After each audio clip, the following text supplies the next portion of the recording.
Last इस confusion में खत्म किया था। कहने का मतलब है, अगर कोई इंसान है, ठीक है, उसमें दो क्वालिटीज कंपेयर करनी है, तब हम देन का यूज करेंगे। और अगर कोई दो इंसान है, उसमें कुछ यूज करना है, सॉरी, पहले वाले में मोर देन करेंगे और इस वाले में देन करेंगे। ठीक है। फॉर एग्जाम्पल कि मैंने बोला कि जो अभय है, जो आपका अभय है, वो ज्यादा ब्रेव है। किससे? मतलब कि वो ब्रेव ज्यादा है बजाय प्रूडेंट के, तो मैं क्या करूंगी? मोर ब्रेव देन प्रूडेंट। ठीक है। अगर मैं दो इंसानों में क्वालिटी कंपेयर कर रही हूँ, तब मैं क्या बोलूंगी?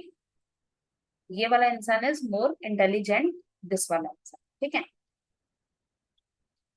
आई मीन उसकी कंपैरेटिव के बाद क्या आती है? पॉजिटिव के बाद कंपैरेटिव डिग्री आती है, तो इस वाले केस में हम कंपैरेटिव डिग्री यूज करेंगे। I hope you got the idea. इसको थोड़ा सा एक्सप्लेन करना मुश्किल हो जाता है क्योंकि सेम टाइप का है। फाइन। मुझे ये लगता है कि घोर और डैन दोनों साथ में नहीं है, तो या तो घोर लगेगा या डैन, है ना। नहीं, देखो, दो लोग हैं एक्स और वाई, ठीक है, तब ये देन वेन ये सब छोड़ो, तब हम सिंपल सी बात है, कंपैरेटिव डिग्री यूज करेंगे। और सिर्फ एक्स है, इसकी दो क्वालिटीज है, तब हम इसमें मोर देन ये यूज करेंगे। देन चलो, यहाँ पे अब जो इसका वो है, सेंटेंस फ्रेमिंग है, इसका आइडिया दे रखा है कैसे होता है। More plus adjective number one, that is positive degree, plus then लगेगा, फिर adjective number two, that is positive degree. जैसे कि the comparative in E R is not used when we compare two qualities in the same person और thing.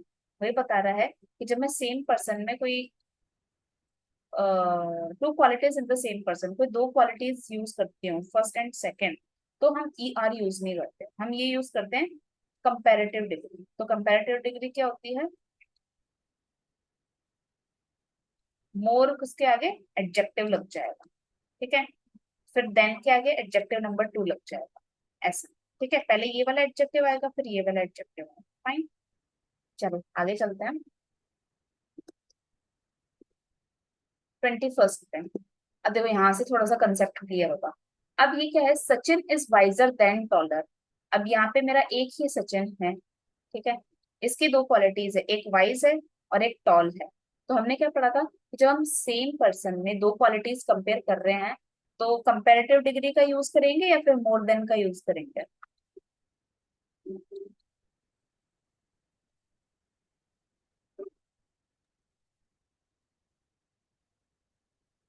दो qualities है एक ही इंसान, ये तो मोर एक देन करेंगे। एक ही इंसान में दो क्वालिटी, तो मोर देन। कंपैरेटिव कब करेंगे? जब दो लोग हो, एक लोग ये हो गया और एक लोग ये हो गया, ठीक है, मतलब बेसिकली हम दो लोगों को जब कंपेयर करेंगे, तब कंपैरेटिव डिग्री यूज करेंगे। लेकिन यहाँ तो एक ही इंसान है, तो अब क्या बोल रहा है कि वो wise is visor then taller. कहने का मतलब है कि वो ज्यादा वाइज है बजाय टॉल के, तो हम क्या बोलेंगे कि Sachin is more wise, more, फिर adjective number one, more wise than, फिर एडजेक्टिव नंबर टू, टॉल। ठीक है, जैसे कि सेकंड में लिखा हुआ है, Sachin is more wise than tall. Fine. चलो, अब मैं बात करूं किसकी? इसकी थर्ड सेंटेंस की, कि Pankaj is smarter than wise. अभी आपने ज्वाइन किया है, सुन लो, फ्रेश कंसेप्ट है। क्या बोल रहा है कि ये है मेरा पंकज, ये है मेरा पंकज, ठीक है। अब उसकी दो क्वालिटीज कंपेयर करनी है, एक क्या है? स्मार्ट, और एक है वाइज। अब सेम पर्सन में दो क्वालिटीज है, तब मैं किसका यूज करूंगी? मोर का, फिर बीच में एडजेक्टिव आएगा, फिर देन का। ठीक है, और यहाँ पे एडजेक्टिव नंबर वन आएगा, यहाँ पे एडजेक्टिव नंबर वन आएगा। ठीक है, तो क्या बोल रहा है कि मैं पंकज की बात कर रही हूँ कि वो स्मार्ट ज्यादा है बजाय किसके? वाइज ज्यादा होने। So I will use it in a sentence as Pankaj, फिर एडजेक्टिव नंबर वन क्या है? पंकज इज मोर, क्या बोलते हैं, पंकज इज मोर स्मार्ट फिर देन आ जाएगा, फिर adjective number 2 that is wise. तो Pankaj is more smart than wise. Fine. चलो, अगर मुझे यही बोलना होता कि अगर मुझे दो लोगों की क्वालिटीज कंपेयर करनी होती, पंकज की और ये सचिन की, तो मैं क्या यूज करती, और क्वालिटी है वाइज, कि इन दोनों में से जो वाइज है वो पंकज ज्यादा है, तो उसका कैसे सेंटेंस बनाते हैं आपको?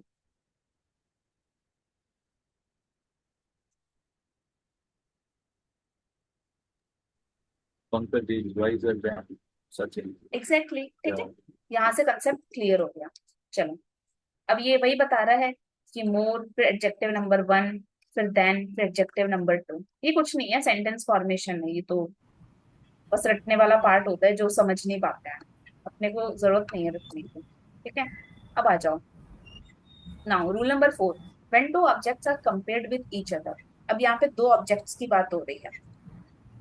जब दो ऑब्जेक्ट्स आपस में कंपेयर करते हैं, द लेटर, लेटर का मतलब, मानसी बताओ, एक्स और वाई में लेटर कौन है? लेटर, लेटर मतलब बाद में।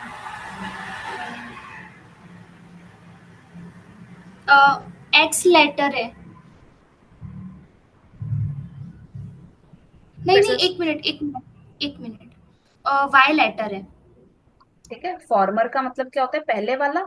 पहले वाला मतलब मैंने अपनी बात में जो पहले मेंशन किया है वो फॉर्मर है ना, और मैंने जब अपनी बात बोली फिर बाद में जिसको मेंशन किया वो लेटर हो गया ना। तो मैंने पहले एक्स को मेंशन किया फिर वाई को, तो एक्स क्या हो गया? फॉर्मर हो गया, और वाई क्या हो गया? लेटर हो गया। ठीक है, तो अब देखो क्या बोल रहा है, when two objects are compared with each other, दो ऑब्जेक्ट्स जब आपस में कंपेयर होते हैं, the latter term of comparison, latter मतलब जो सेंटेंस है उसके बाद वाली कंपैरिजन में जो वर्ड आता है, मस्ट एक्सक्लूड द फॉर्मर। इसका मतलब क्या हुआ कि बाद वाली जो टर्म आता है ना, वो टर्म पहले वाली को एक्सक्लूड कर देता है। एक्सक्लूड, इंक्लूड करने का मतलब क्या होता है? उसी का ऑपोजिट होता है एक्सक्लूड कर।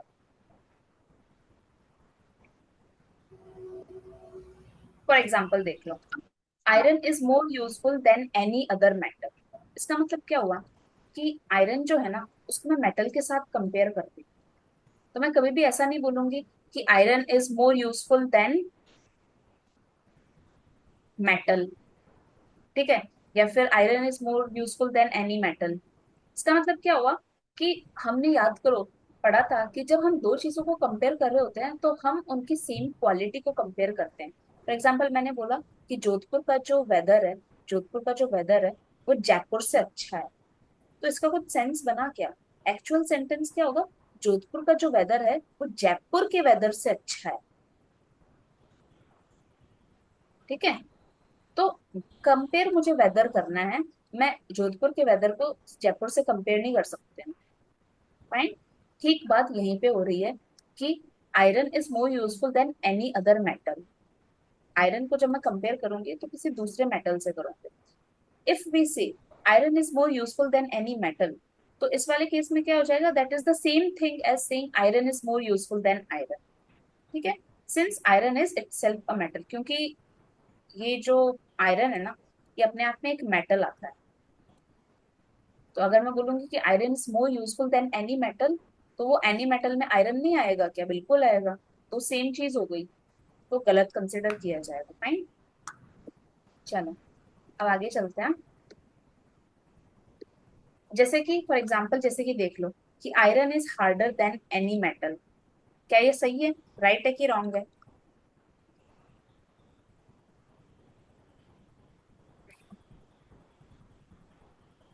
रॉन्ग है। क्यों? एनी अदर आएगा। एनी अदर मेटल, ठीक है। अच्छा, सेकंड वाला राइट है कि रॉन्ग है?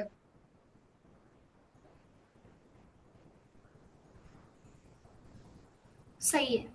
सही है। थर्ड वाला सही है कि गलत है? सही है। सही है। फोर्थ वाला?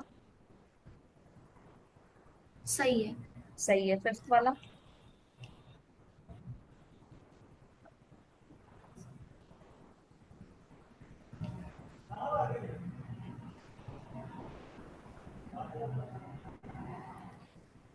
गलत है अब देखो, यहीं से अपना कुछ कि रूल ऑल स्टार्ट हो। ऑल के साथ।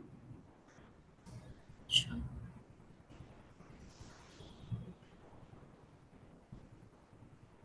हाँ, यहीं से अपना एक रूल है, ये रूल बोलता है कि देन के बाद जब एनी अदर आएगा ना, तब मैं सिंगुलर यूज करूंगी, और अगर देन के बाद ऑल अदर आएगा तो मैं प्लूरल यूज करूंगी। ठीक है, तो क्या होगा, Roman is better than all other boys in the class. Fine. अच्छा, फिर देन के साथ एनीबडी, समबडी, नोबडी, तो इनके साथ तो एलसी आता है, इसमें तो कुछ ज्यादा पढ़ने की जरूरत नहीं है। फाइन, आगे चलते हैं। रूल नंबर 5 क्या बोल रहा है, the climatic condition of Mumbai is better than that of Delhi. क्या ये सही है? चारों बता दो one by one. First, right और रॉन्ग?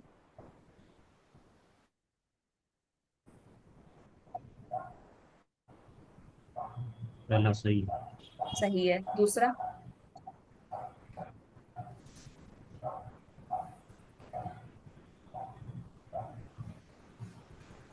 ये भी सही है। तीसरा?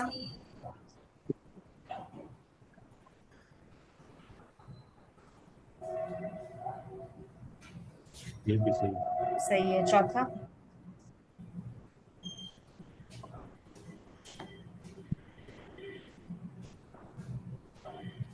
मेरे को ये भी सही है। सही है ना?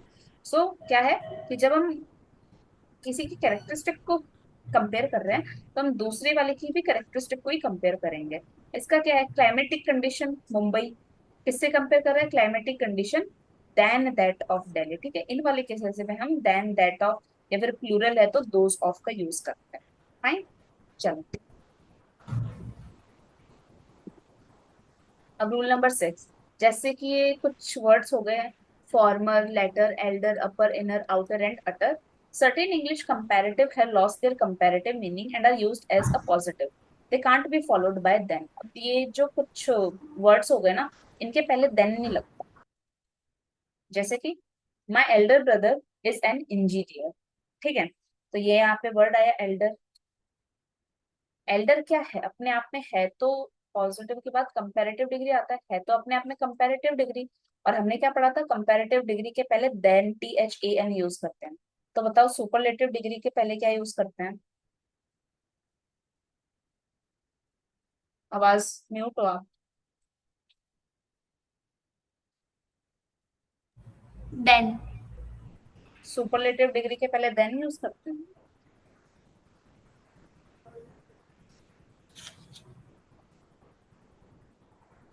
हाँ, सुपरलेटिव डिग्री से पहले कंपैरेटिव डिग्री आती है, उसमें देन ही यूज करते हैं। सुपरलेटिव डिग्री के पहले क्या यूज करते हैं? मतलब मुझे क्वेश्चन समझ में नहीं आ रहा श्यामा। जब मैं सुपरलेटिव डिग्री का कोई वर्ड लिखती हूँ, तो उस वर्ड के पहले मैं क्या यूज करती हूँ, देन यूज द करती हूँ क्या? The the the the use करती हूँ। ठीक है, तो वही बोल रहा है, जैसे यहाँ पे एल्डर लिखा हुआ है, तो एल्डर बेसिकली क्या है तो कंपैरेटिव डिग्री का। और हमने कायदे से पढ़ा था, कंपैरेटिव डिग्री के पहले हम THAN देन वर्ड का यूज करते हैं, लेकिन यहाँ पे हम नहीं करेंगे क्योंकि ये इस वाले एक्सेप्शन में आ गया। ठीक है, चलो।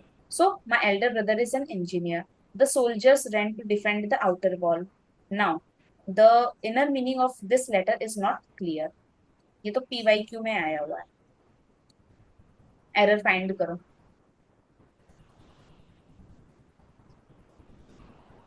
तो ये एकदम करेक्ट है, क्योंकि ये वाले जो वर्ड्स है ना, इनमें से अगर कोई एक वर्ड आ गया, इसका मतलब क्या हुआ कि कोई कुछ ना कुछ एक्सेप्शन है या कुछ ना कुछ एक्स्ट्रा जुड़ा हुआ है।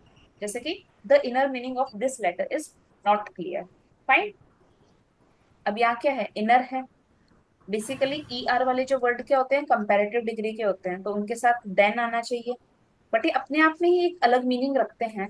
जैसे कि फॉर्मल का मतलब पहले, लेटर का मतलब बाद में, एल्डर का मतलब बड़ा, अपर का मतलब ऊपर वाला, इनर का मतलब अंदर वाला, आउटर का मतलब बाहर वाला, अटर का बेसिकली मतलब होता है, इसका परफेक्ट हिंदी वर्ड तो मुझे याद में नहीं आ रहा है, कभी आगे जरूरत रटना। पड़ती है तो। अटर मतलब रटना, बोलना। नहीं, हम बोलते हैं ना, डोंट अटर द थिंग्स, मतलब चीजों को रटो मत। अटर का वैसे बेसिकली मतलब होता है बड़बड़ाना, बट यहाँ पे कुछ और सेंस में यूज होता है। मैं, हाँ, तो आप चेक कर लो।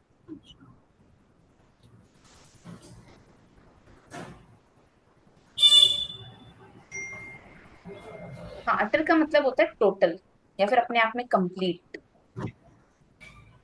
ठीक है, चलो आगे बढ़ते हैं।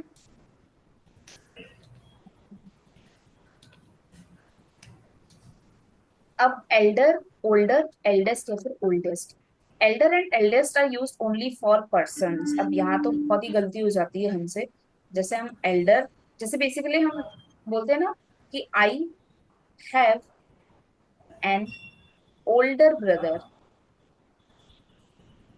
तो ओल्डर क्या है? ओल्डर हमेशा हम चीजों के लिए यूज करते हैं, इंसानों के लिए हम एल्डर यूज करते हैं। तो अगर मुझे बोलना होगा मेरा एक बड़ा भाई है, तो मैं एल्डर ब्रदर यूज करूंगी, ओल्डर यूज नहीं करूंगी।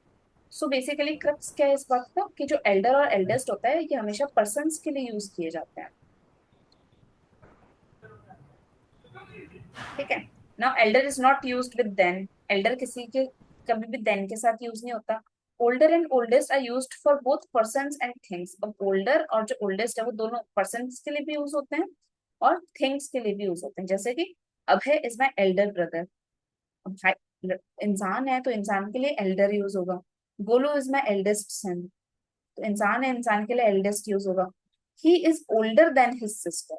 अब कंपेयर करने के लिए बता सकते हैं कि भाई वो उससे एज में बड़ा है, एज में बड़ा है। ठीक है। Now this is the oldest temple in Puri. Puri, ये क्या, पुरी में क्या है? सबसे पुराना मंदिर है। तो थिंग, थिंग आ गई। Now Rocky is the oldest boy in the class. यहाँ पे ओल्डेस्ट बॉय की वो एज की बात कर रहा है कि एज में सबसे बड़ा है रॉकी। फाइन, चलो।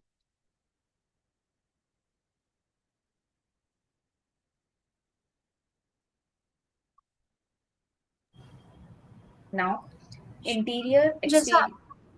एक मिनट, कुछ पूछना है। जैसे आपने पिछली वाले साइड में बोला कि ओल्डेस्ट हमेशा यूज होता है जब हम किसी थिंग्स को कंपेयर करते हैं, किसी हमेशा नहीं। दो चीजों को कंपेयर। अच्छा। ठीक है। Now interior exterior ulterior major and minor. Now certain comparatives borrowed from Latin have no positive or superlative degrees. They all end in the, या फिर शायद यहाँ पे दे आएगा, they all end in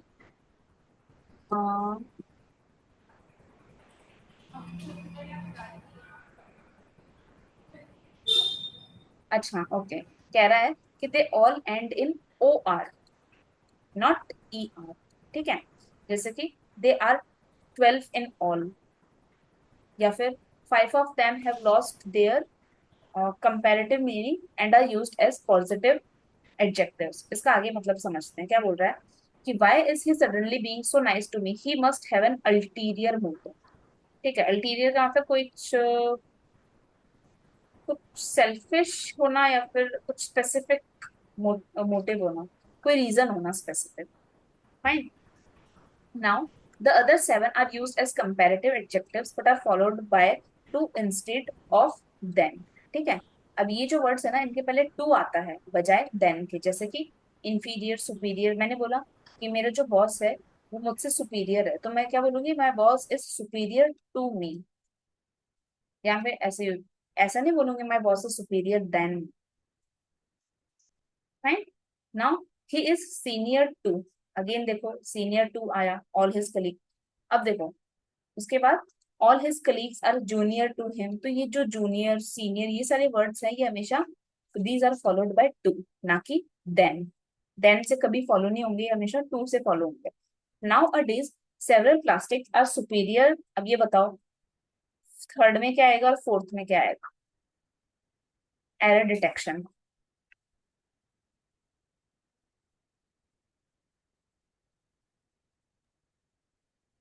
third में टू आएगा सुपीरियर के बाद। ओके, और फोर्थ में? नहीं नहीं, सुपीरियर देन आएगा। क्यों? नहीं नहीं, कुछ ये कर। ये भी और तीसरा है, दिस इज मोर। मोर नहीं आएगा यहाँ पे। अगर मेरा सुपीरियर आ गया तो हमेशा सुपीरियर टू आएगा, ठीक है। Now this is more superior to that in quality, इसमें क्या एरर है? मोर नहीं आएगा मेरे हिसाब से। मोर नहीं होगा, क्यों? क्योंकि देखो सुपीरियर, सुपीरियर, खुद ही सुपीरियर। हाँ, सुपीरियर का अपने आप में एक मतलब क्या है कि वो अपने हाईएस्ट फॉर्म में है। और अगर मैं और ज्यादा लगा दूं मोर, है ना, तो मोर का मतलब क्या है कि उसको हाईएस्ट फॉर्म में बताना। तो मोर के साथ सुपीरियर कभी यूज नहीं होएगा, दोनों का मतलब सुपीरियर ही होता है। फाइन, चलिए आगे चलते हैं।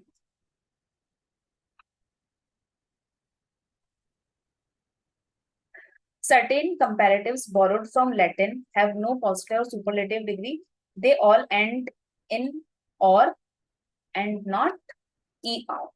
ठीक है, er में end नहीं होते हैं, or से end होते हैं। जैसे कि हर्ष इज इंफीरियर टू, आ गया ये वर्ड इंफीरियर, तो हाथों हाथ आंख बंद करके टू लगा दो। Inferior to Subhash in intelligence. Her marriage was prior to, prior का मतलब पहले हो जाना, प्रायर का मतलब पहले हो जाना, prior to her father's death. ठीक है, the exterior wall of the school is made of stone, the interior walls are of wood. ठीक है, I have no ulterior motive in offering you help, her age is a matter of minor importance. तो ये सारे कुछ sentences थे जब हमने देखा कि ये वर्ड्स है ना, इनका कोई पॉजिटिव या सुपरलेटिव डिग्री नहीं होता, ये हमेशा ओ आर पर एंड करते हैं, ई आर पे एंड नहीं होता। फाइन, जैसे कि five have lost their comparative meaning and are used as positive adjectives. कुछ नहीं है, इन्हीं का बता रहा है कि जो inferior, superior, prior, anterior, posterior, senior, junior, ये सब क्या है? Interior, exterior, ulterior, major and minor, ये क्या बोलते हैं अपने आप में? एज इट इज यूज होते हैं ओ आर के साथ और ना कि ई आर के साथ। चलो, ज्यादा नहीं है, छोटा सा टॉपिक है चैप्टर।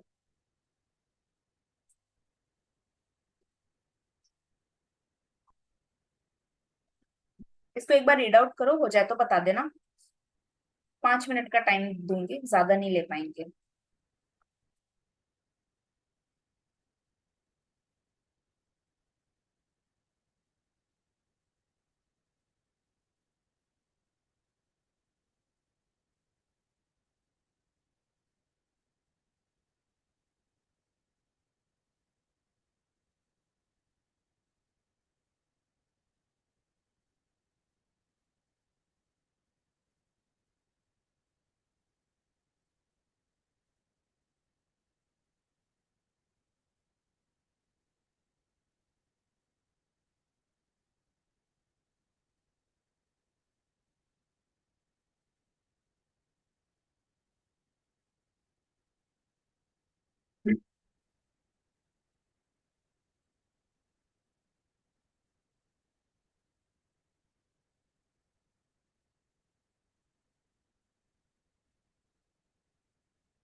हो गया।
चलो, क्या बोल रहा है कि कुछ वर्ड्स होते हैं जो अपने आप में ही हाईएस्ट फॉर्म मेंशन करते हैं, ठीक है, जैसे कि कोई परफेक्ट हो गया।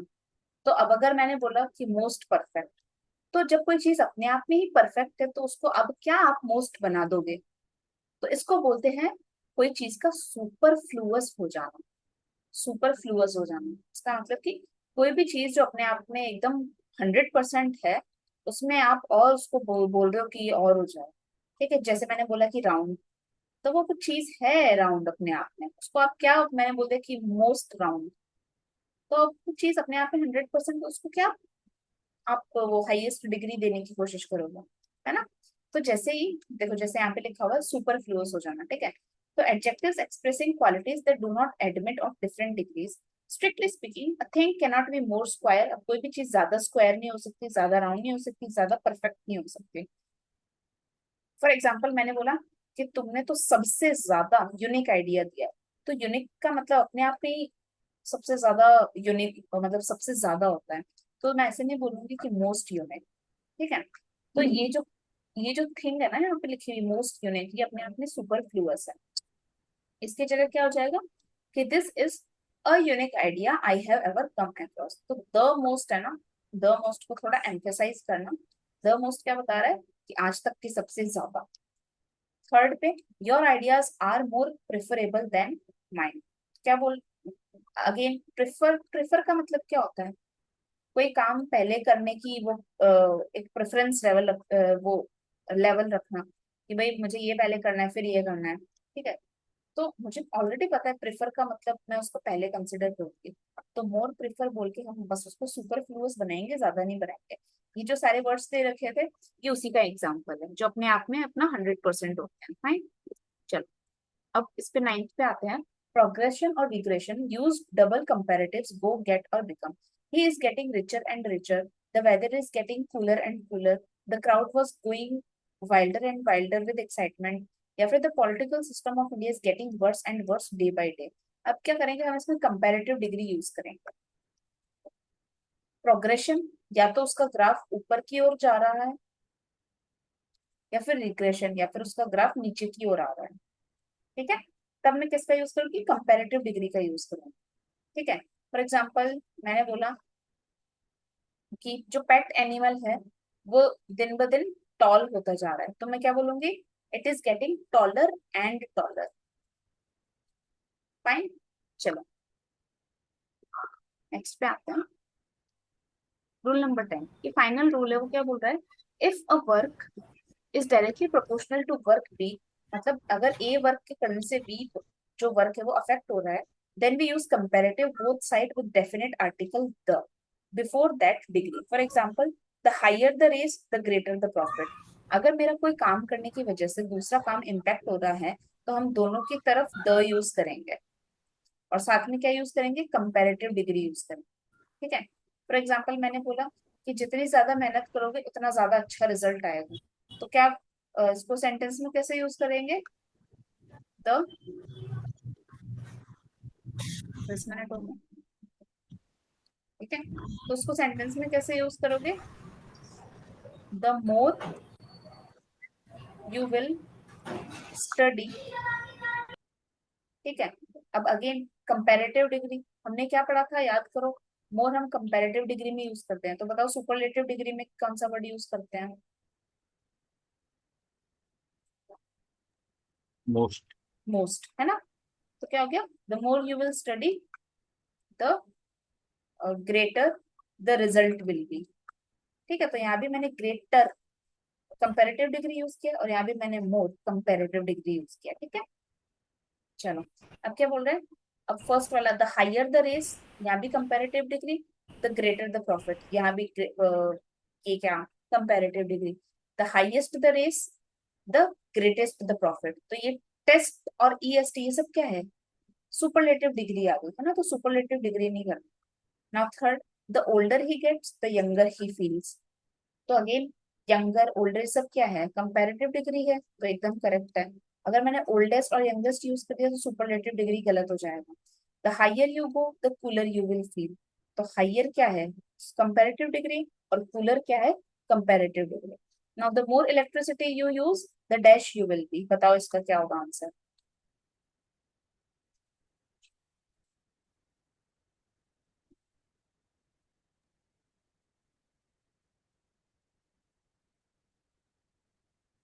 The higher the higher your bill will be, ठीक है। Your billion. हाँ, चलो नेक्स्ट पे आते हैं। अभी 11th रूल बोल रहा है the comparative adjective plus of plus the two. ये तो कुछ नहीं है, सेंटेंस फॉर्मेशन है, उसका यूज देख लेते हैं कहाँ है। You are the better than the two boys, इसका मतलब क्या हो गया, you are the better of the two boys, इसका मतलब क्या हो गया कि जब हम कंपैरेटिव एडजेक्टिव यूज कर रहे हैं ना, तो हम ऑफ का यूज करेंगे ना कि देन का। ये तो पिछले उसमें रूल में भी पढ़ा था, यानी दो चीजों को कंपेयर कर रहे हो तो देन का यूज नहीं करोगे, ऑफ का यूज करोगे, ठीक है। क्या बोलोगे कि भाई तुम उन दोनों लड़कों से बेहतर हो, तुम उन दोनों लड़कों से बेहतर बेहतर हो, तो कैसे लिखेंगे, you are the better of, ठीक है। बेटर ऑफ, ऑफ का मतलब क्या होता है कि जो दो गिवन ऑप्शंस है ना उनमें से कोई। फाइन, चलो। Of the two cities the former is, अब ये बताओ फोर्थ वाला क्या आएगा। बिगर, क्यों, क्योंकि कंपैरेटिव यूज कर रहे हैं अपन। कंपैरेटिव यूज कर रहे हैं, ठीक है। Fourth, he has two daughters but I want to know which is more intelligent of them, बताओ इसमें क्या एरर है। आज तक जितनी भी इंग्लिश पढ़ी है सब यूज करना, जरूरी नहीं है आज एडजेक्टिव पढ़ा तो एडजेक्टिव का ही एरर होगा। अ, सबसे सबसे पहली बात तो सबसे पहली बात यहाँ पे मोर नहीं आएगा। तो क्या आएगा,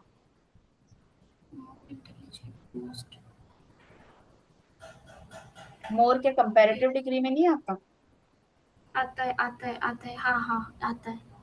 सोच समझ के बोलो। हाँ हाँ, सॉरी।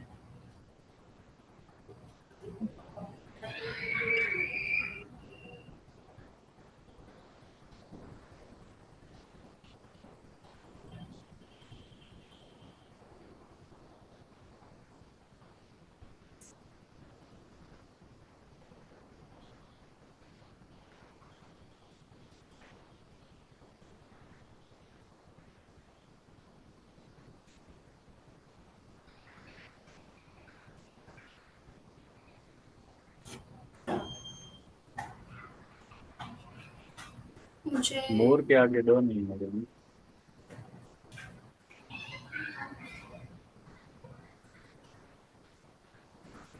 हेलो।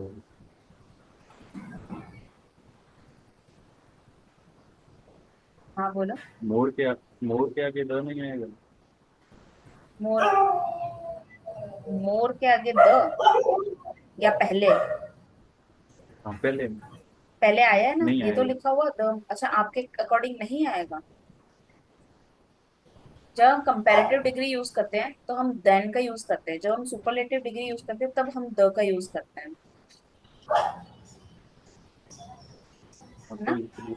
हाँ, तो सुपरलेटिव कहाँ है ये। एग्जैक्टली हाँ सुपरलेटिव है ही नहीं, क्योंकि हम उसकी दोनों डॉटर्स को कंपेयर कर रहे हैं, तो दोनों डॉटर्स को कंपेयर करते हैं, सुपरलेटिव डिग्री का केस आ गया तो देन आएगा। But I want to know which is more intelligent of them, more than. नहीं बैठ रहा। ये तो तब अपन यूज करते हैं जब सेम सेंटेंस में इसको भी मेंशन कर दिया, इसको भी मेंशन कर दिया। मैंने बोल दिया कि I want to know if Sakshi is more, क्या बोलते हैं, इंटेलिजेंट देन वो, क्योंकि देखो अगर यहाँ पे मोर आ गया ना, इंटेलिजेंट का अपने आप में कोई कंपैरेटिव डिग्री नहीं होता, तो इसको कंपैरेटिव डिग्री बनाने के लिए मैंने मोर का यूज किया है, तो यहाँ पे मोर सही है। और बताओ क्या एरर है, मुझे तो द का एरर लगा। Which is than more intelligent of them, ऐसे आएगा। पूरा हटा थोड़ी सकते हैं जो। बिल्कुल हटा सकते हैं। आपने कहा ना द तो सुपरलेटिव डिग्री के आगे लगता है, तो मोर सुपरलेटिव थोड़ी है। लेकिन आप एडजेक्टिव को देखो ना कि एडजेक्टिव से पहले क्या लगा हुआ है। एडजेक्टिव से पहले आपका जो वर्ड है इंटेलिजेंट है, नाउन। ठीक है, नाउन से पहले मोर लगा हुआ है। इसका मतलब मोर इंटेलिजेंट अपने आप में एक कंपैरेटिव डिग्री शो करता है। और कोई एरर? मुझे तो लग रहा है बट वो गलत भी हो सकता है। बोलो यार, टाइम कम है। नो की जगह न्यू नहीं आएगा। I want to new. चलो अब मैं आपको रिवाइंड करवाती हूँ। क्या आपने पढ़ा था कि जब हम पर्सन को डिनोट कर रहे होते हैं तो हम हु का यूज करते हैं। जब हम थिंक को डिनोट कर रहे होते हैं तब हम विच का यूज करते हैं। याद है? मुझे तो लगता है कल हाँ। परसों ही पढ़ा था, है ना? तो क्या होगा? He has two daughters but I want to know who who is more intelligent. इसलिए मैंने आपको हिंट भी दे दिया था कि आज तक जितनी भी इंग्लिश पढ़ी है वो सब यूज कर लें। पर कोई बात नहीं।